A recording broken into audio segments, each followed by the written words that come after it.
25 years, Sisters Suzanne Vincent and Jean Vincent have worked as psychic profilers, psychic investigators, and have successfully worked with law enforcement to locate missing persons and cold-blooded killers. Today, the sisters reach the other side on The Psychic Vincent Sisters. This time on Psychic Investigators.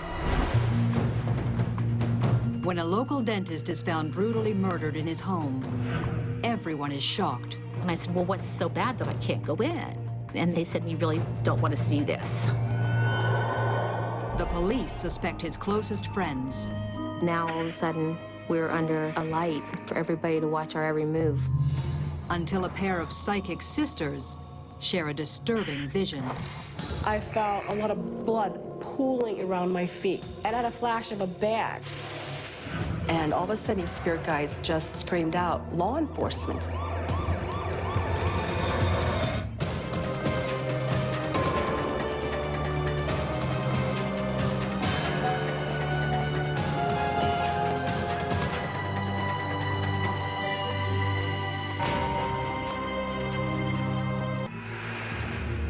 A month after the murder, she visits two psychic sisters in search of answers.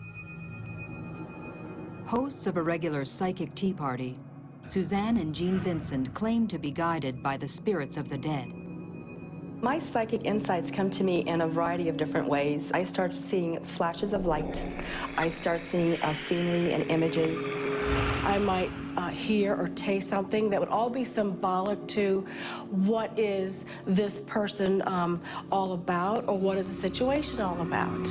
And I also have a spirit guide who accompanies me during a psychic session. I see a picture of him that kind of emerges, kind of like a negative, and he gives me these images and these visions of the people that I'm trying to communicate with on the other side. Melissa tells the psychic pair nothing about the murder.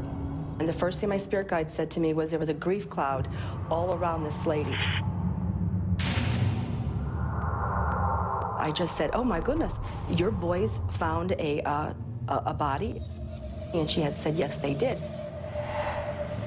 The energy around her was saying that someone might even suspect her husband of doing this gruesome crime of killing this neighbor. I was just simply amazed on what they could see that was going on with our family. The psychics have seen the murder of John Yelenic, but can they find his killer? Melissa just kind of casually said, "Well, who do you think killed my neighbor?" And all of a sudden, immediately, the spirit guides just screamed out, "Law enforcement."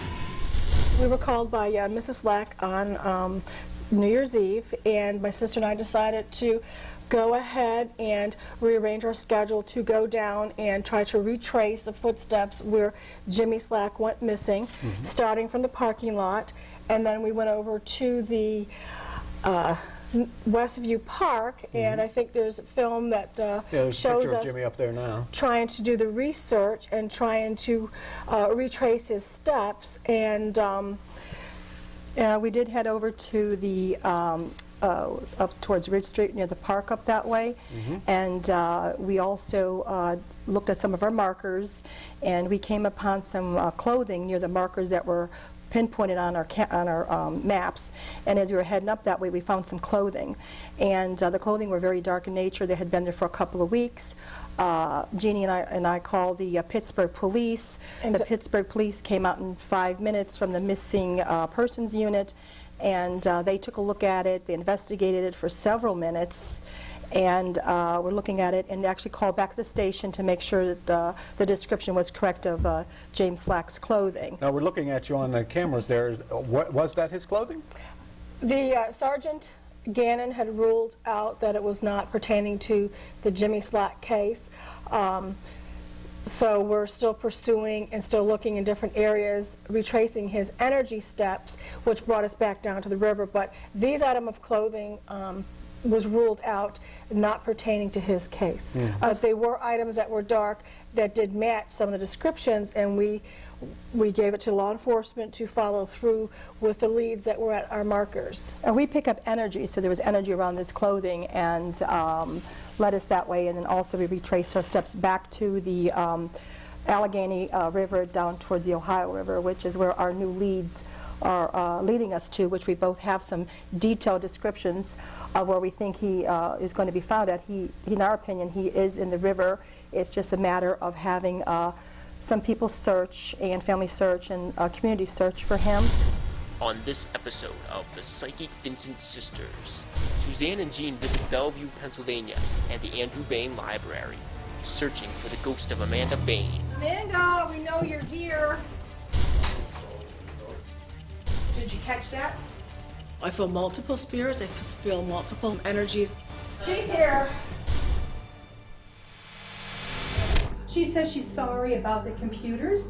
She said that she loves to show the computers going on and off for the librarians and for the kids. She says that's her way of saying hello. So that is actually kind of interesting. And that's definitely Amanda and her sister, Jane. Did you catch that? She just flicked it again. She flicked this on and off. So that was very good, Amanda. Thank you. There has been numerous reports about the computer shutting on and off, and it was very interesting that Amanda Bain shut the computer on and off for us while we were there. She definitely wants her books taken care of. She definitely wants a preservation of her library. Lots of love and lots of come on in.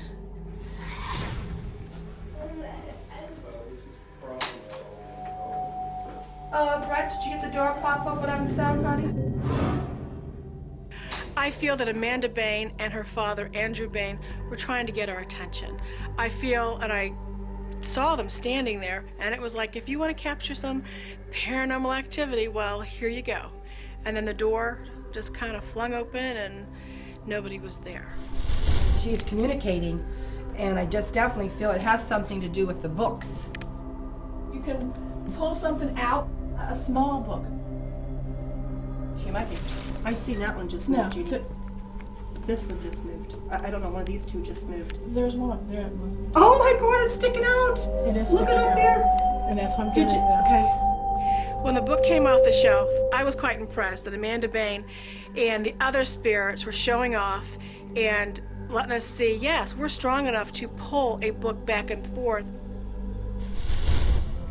Frustrated and depressed, Linda Howard, along with her sister and their daughters, return home to Pittsburgh. Desperate for hope, they seek insights from an unconventional Pittsburgh crime-fighting duo.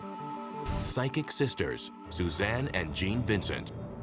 They did tell me a few things on the psychic realm that they probably should not have known. It kind of sparked my interest. The Vincent sisters have assisted authorities in solving high-profile crimes for decades. They say they were involved with both the Chandra Levy and Caylee Anthony cases. They say they sense what may have happened to Monica. I felt the fear when I went to Berkshire Apartments. When I was outside the gates, I could see the perpetrators go through the gates. I definitely felt that she knew the person, that they knew of her, or there was some kind of a connection. She recognized her abductors, and she knew exactly what this meant. I'm probably not going to come home tonight.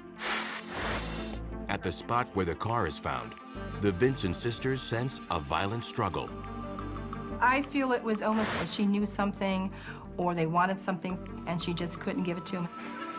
She was fighting for her life. She was talking for her life. She was convincing them, let me go.